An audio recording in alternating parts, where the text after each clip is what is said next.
Oh, okay. Oh, sweet. R33 is right at the top of our list. This is the factory purple, as we know.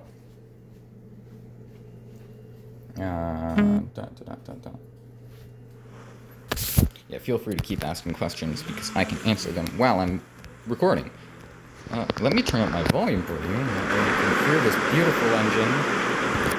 And I'll just ensure that I talk over it. Would it benefit from weight reduction or body swap?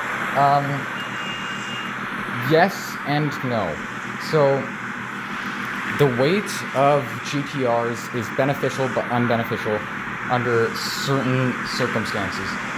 The weight of the R33, the reason why it's so good with the heavy weight is that it produces high amounts of stability under good torque and power output. Again, the power output is more dull. Get the fuck off my car, goddammit.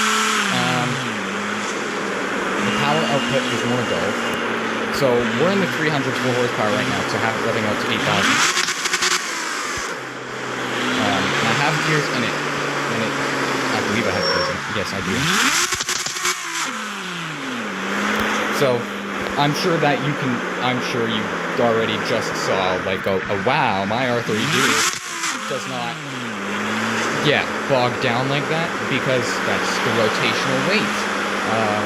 Part of that is that this is an R33, the other part of that is that I tuned rotational weight to the gears. Pull up that.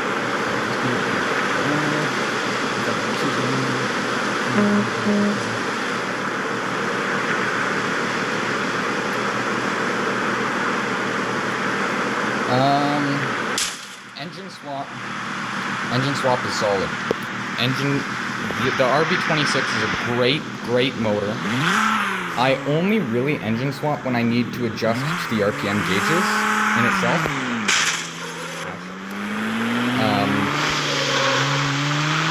Aside from gauges, I normally tend to try to leave the factory motor and go off the factory motor.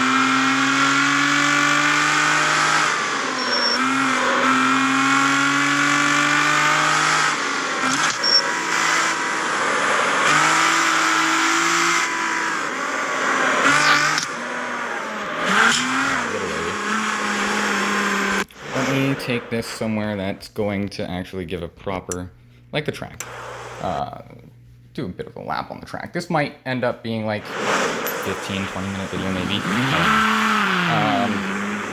R33 is 5-speed, just like your R32, sorry. Cash box. So our gauges on this go up to 8,000. That's one of the reasons why it needs the 8,000 RPM. Another reason why it needs the 8,000 RPM is the dulling effect of the long chassis. So that's the big difference between the R33 compared to the other GTRs. The R33 is 75 millimeters longer than the R32. Not the R32, the R34. I'd have to go back and recheck how much longer it is than the R32. This is the longest of the Skyline series. And because of that, the drive shaft is longer. So when the engine has to turn the drive shaft, it has a higher rotational weight because the drive shaft is longer. That's why it feels so dull on power from factory compared to the other GTRs, because the other GTRs are more compact. This is 5 millimeters slimmer in terms of width. It is not near the R34 is 5 millimeters wider. That's 5 millimeters. Yes, 5 millimeters is something, but it's only going to make a decimal point, a fraction of a difference. A good power for the R33 is what I have on it right now, around the 300s.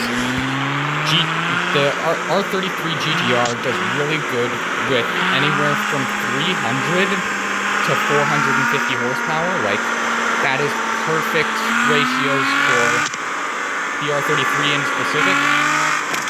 The R32 and R34 also perform well around that power ratio.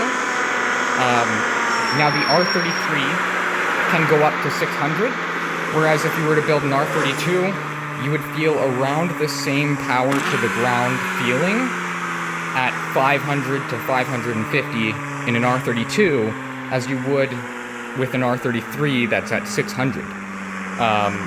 And that also applies to the R34. The R34 at 500 to 550 would feel the same as an R33 at 600. We're at 346, which is a really, really nice number.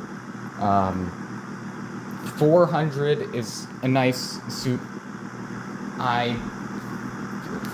Nissan, when they made the R33, they made a variant called the 400R. And I don't know if it actually lined up to 400 horsepower. It was a performance variant. They had a Nismo variant, but it wasn't the Nismo variant. It was its own variant called the 400R. I could actually pull that up on Google and give a spec. Well, I'll do that later. 1528 kilograms. It is heavier than the others. And that's useful because it provides stability, which means stability means more power. I can do more. Basically, the less a car has to put out from the factory, the further you can take it. A lot of people get this confused where they think, oh, the R34 comes with more from factory, it can get more from tuning. But that's not how it works. It's actually quite the opposite. That the lesser something has, the more you can give to it, and the further you can take it out normally. And a lot of that is also chassis based.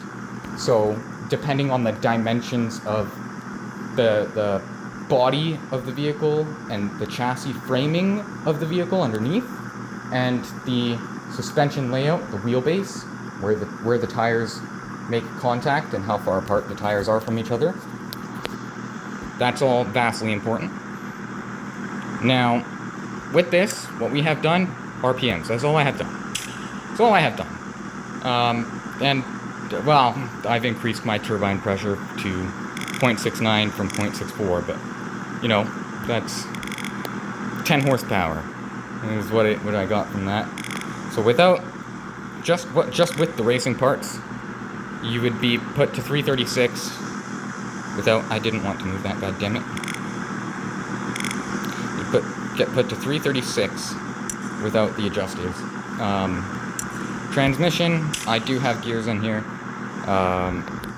Four-wheel drive differentials, you always want the rear just slightly higher than the front, which they already defaulted that in for us. You can't get a 13.33. You can only get a 13 flat. Look. So, whereas this one, it doesn't matter which notch you go to, it will always be, unless it's on a dead even, then you can have it dead even 50-50. But it's always better to have it just lightly more aggressive in the rear. And the reason for that is you want your front axle to be more open than your back axle, because your front axle is your turning axle, right? So you want less friction on your front tires so that your car will be more open to the idea of turning. Naturally, you would want to be able to turn. That's what's done to my feet. 346 horsepower, gears, that's it. Factory weight. I'm still on factory tire too. Haven't even done plus 10s yet.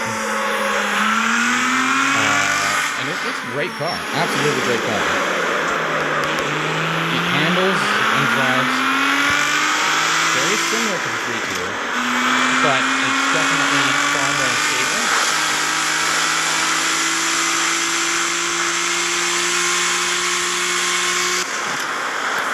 And it definitely rolls out when you run it out to 8,000.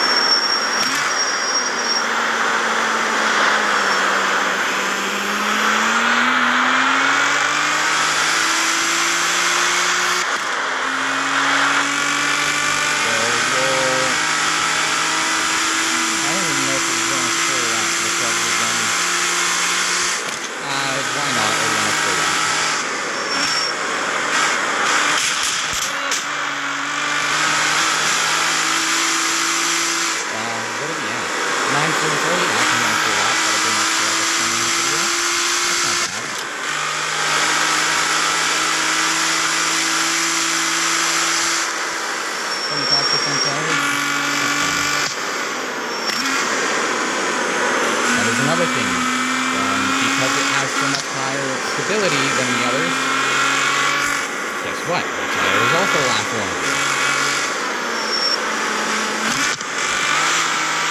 This is my first time driving this car out here.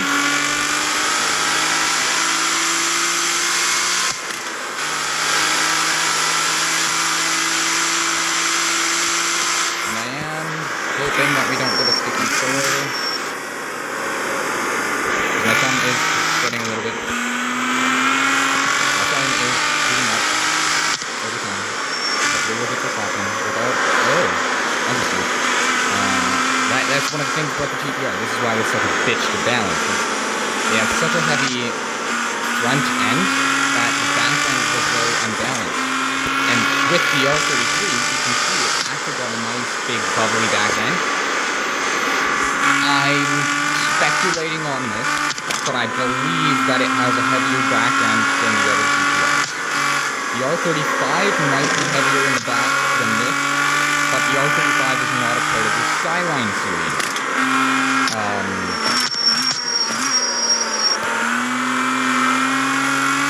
I genuinely thought we can go off to the left there and into the wall, but that downshifting, that engine braking was pretty beneficial there for cornering.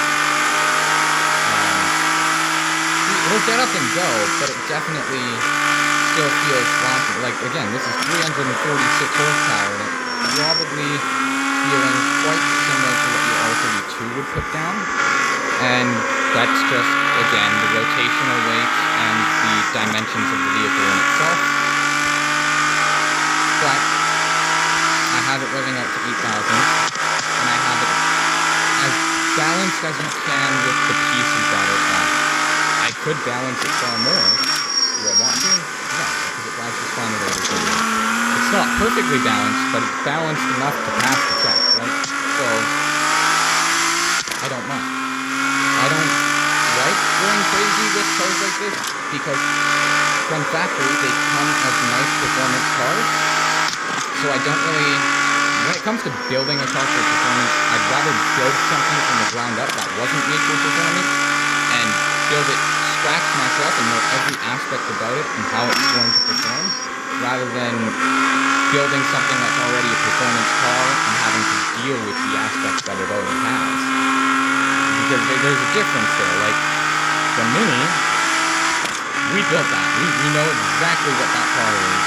But if somebody else were to buy that from a factory and try to build on it, they would be like, well, I don't really know what the fuck I'm doing, because the traits are all different from what you would expect and what not, right? But if you build it yourself, then you already know you're building the traits, not another person.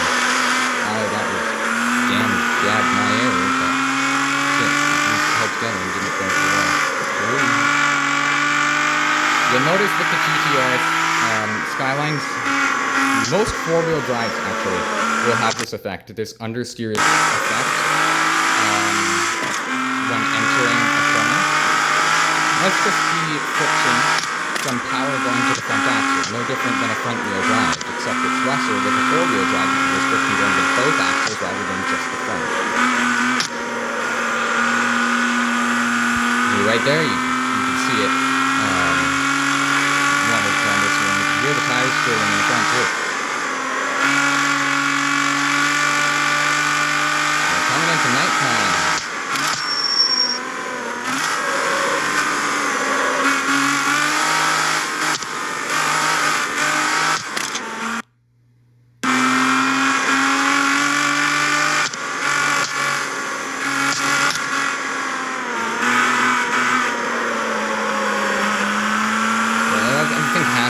Half circuit is a good match.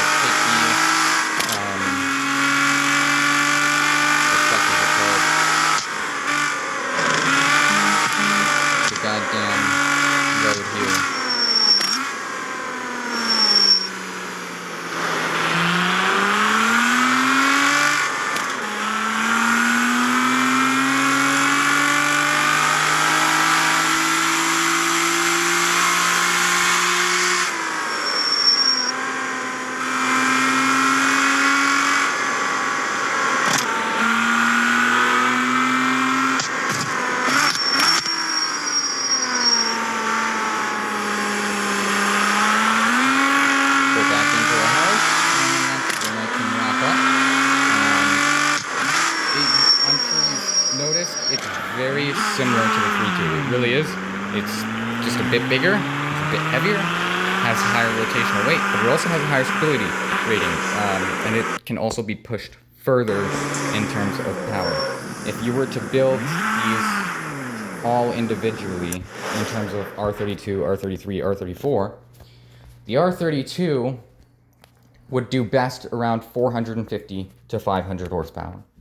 The R34, being a little bit bigger, would do best at around 500 to 550, and then the R33, having the highest rotational weight, will do better around 600 to 630 horsepower.